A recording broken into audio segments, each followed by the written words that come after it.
नमस्कार दोस्तों, eminent study group GK में आपका स्वागत है। आज हम पढ़ेंगे हरियाणा की कुछ प्रमुख झीलों के बारे में।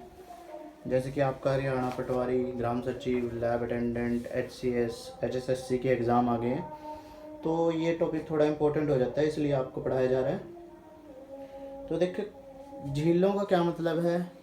जो कभी ऐसी जगह हैं जहाँ पे पानी साल के 12 महीने खड़ा रहता है और वो मुख्य नदियों से कटा हुआ भाग होता है, उन्हें झीलें बोलते हैं।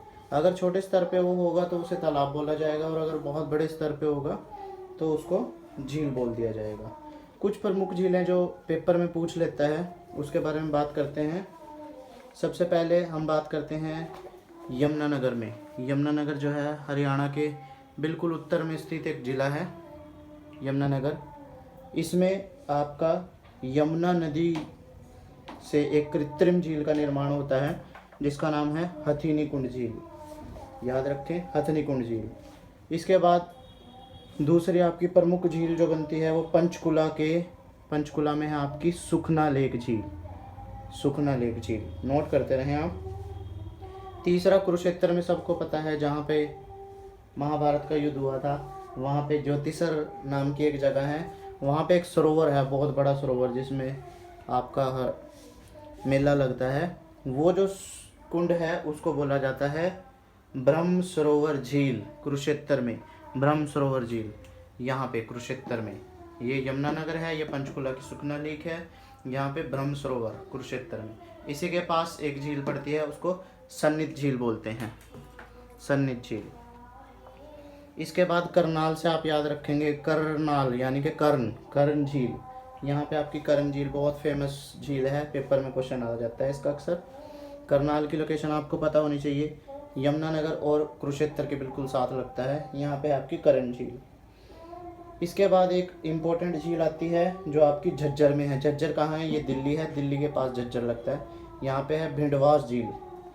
नाम नोट कर लो, भिंडवास झील, आपके पेपर में आएगा ये। इसके बाद नीचे की तरफ अगर चलें, नीचे आपका आता है गुड़गांव। ये गुड़गांव का एरिया है। गुड़गांव में आपकी कौन सी झील आती है? गुड़गांव में आपकी पड़ेगी दमदमा झील, और दूसरी झील पड़ेगी सुल्तानपुर झील। सुल्तानपुर आपका पक्षी विहार भी है, जहाँ विदेशों से पक्षी आते हैं सर्दियों के टाइम पे, क्योंकि वहाँ पे बर्फ़ ज़्यादा पड़ती है, इसलिए वहाँ से पक्षी उड़ करके सर्दियों के टाइम पे यहाँ पे आते हैं सुल्तानपुर पक्षी विहार में। तो इसी झील की पे वो आते हैं, इसका नाम है सुल्तानपुर झील।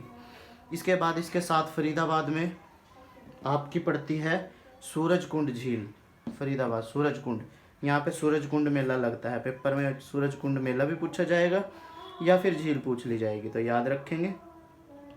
इसी के पास आपका फरीदाबाद में ही पड़ती है बड़खल झील।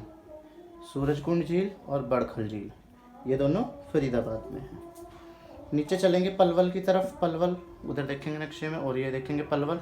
यहाँ पे है आपकी डबचिक झील। डबचिक नोट कर लो, डबचिक झील। इसके बाद मेवात जिला लगता है ये साथ में, ये मेवात। यहाँ पे आपकी पड़ती है कोटला झील।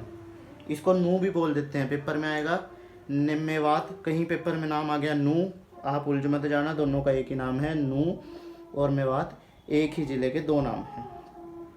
इसके बाद आपका आता है महेंद्रगढ़ जिला। महेंद्रगढ़ जिले में आती है आपकी शोभा सागर झील, जो कि नारनौल में है। शोभा सागर झील नारनौल में। अगर हम थोड़ा सा ऊपर चलेंगे तो ये हिसार है आपका, हिसार। इस हिसार में आपकी पड़ती है ब्लू बर्ड झील। कौन सी झील है? Blue bird. तो मैंने अभी आपको क्या क्या बताया? ब्रह्म सरोवर झील, हथिनी कुंड, सन्निध झील, भिंडवास झील, दमदमा झील, बड़खल झील, सुल्तान झील, सुल्तानपुर झील, सूरजकुंड झील, ब्लू बर्ड झील, सुखना झील, कर्ण झील। इसके अलावा एक इम्पोर्टेंट झील आपकी बनती है टिक्कर ताल झील। टिक्कर ताल पड़ता है मोरनी हिल्स में। मोरनी हिल्स है पंचकुला, पंचकुला में आप जाएंगे, यहाँ पे मोरनी हिल्स में टिक्कर ताल झील है।